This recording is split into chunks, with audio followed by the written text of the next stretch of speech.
ବାହାଘର ବ୍ରତଘର ହେଉ କି ଯେକୌଣସି ପୂଜା ପର୍ବ ଆମ ଓଡ଼ିଆମାନଙ୍କର ଘରେ ଘରେ କ୍ଷୀରି ବନିଥାଏ।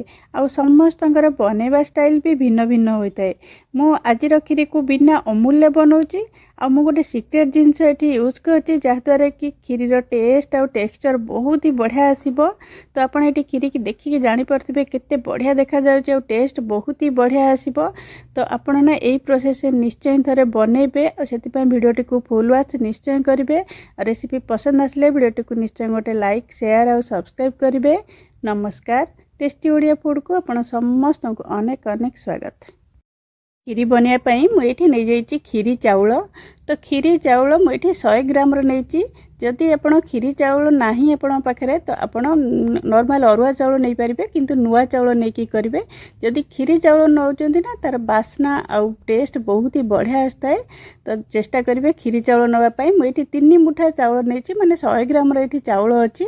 तो एतिक जदि आप खीरी कर 6 ରୁ 7 जन आराम से खाईपारे, सफिसीयंट खाईपारे। तो ये चाउल को आम कौन करवा 3 ରୁ 4 थर भल कि धोईदेवा। धोईदेला आम या अध घंटा रू घंटाए पर्यंत आपन जमी टाइम अच्छी से अनुसार आप यहाँ बतुरे रखिपारे। तो मुझे घंटाए बतुरे रखिदे। तो मैंने आमर खीरीटा जल्दी हो। तो ये देखो गोटे मोटा जगार मुझे 3 लीटर क्षीर दूची। जेहेतु आम अमूल यूज करने खाली क्षीर बनाऊे, तो 100 ग्राम चाउल आपन को 3 लीटर क्षीर लगी। तो क्षीरटा को प्रथम टिके एमती गोले दबा और गैस फ्लेम को हाई रखिकी क्षीरटा को भल कि फुटिया प्रथम छाड़ीदबा। थरे 2 थर फुटी आसिले ना ताकू लो फ्लेम करदबा। तापर आम नेक्स्ट प्रिपरेशन करवा। तो ये देखूँ जो चाउल मोर घंटे पाखापाखि हो गला।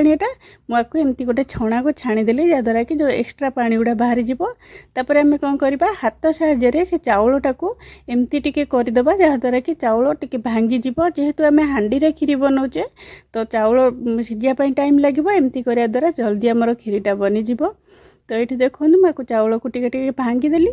तो ये कौन कर साइड रखिदबा। एबे ये गोटे कड़ाई बसैकी मु गोटे चामच ये घी दे दूची। तो घी देला परे जो चाउलटा आम छाणिकी रखते तो सहीटा देदेबा। चाउल को 1 ରୁ 2 मिनिट भितर आम भाजवा। अत्यधिक यहाँ भाजबेनी, अधिका भाजिले कौन हम ना चाउलटा सिझा को भी बेस समय टाइम लगे। तो लो टू मीडियम फ्लेम रे 1 ରୁ 2 मिनिट माने टिके भाजीदबा। जस्ट टिके हल्का कलर जमती चेंज हम। तो देखिए यहाँ भाजबे। तो ये देख 2 चामच पाखापाखि चाउल को मुझे बाहर करके रखिदे। आम मैंने पर यूज करवा।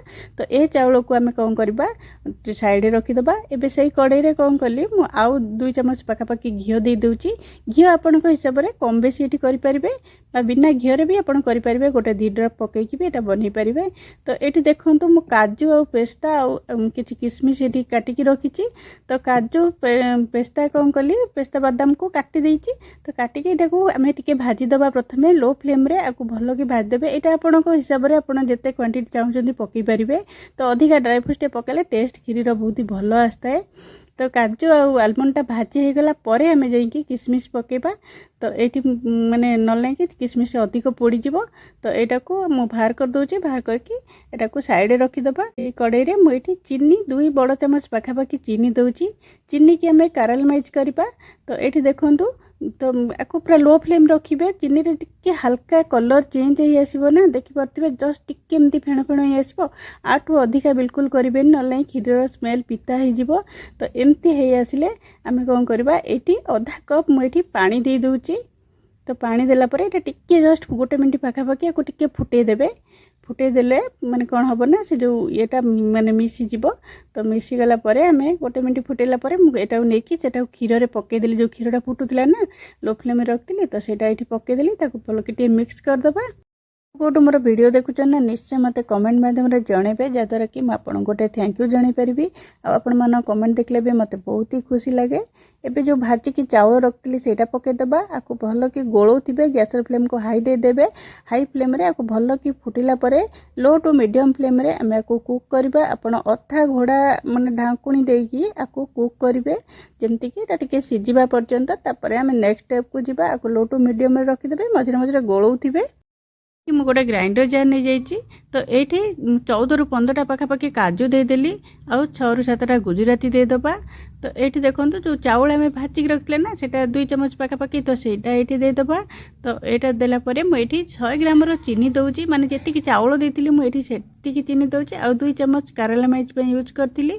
तो आपन जदि आउ मिठा पसंद आपन आउ टिके मिठा एटी पके पारिबे। तो आपको आम गोटे गुंड करके साइड रखीदबा।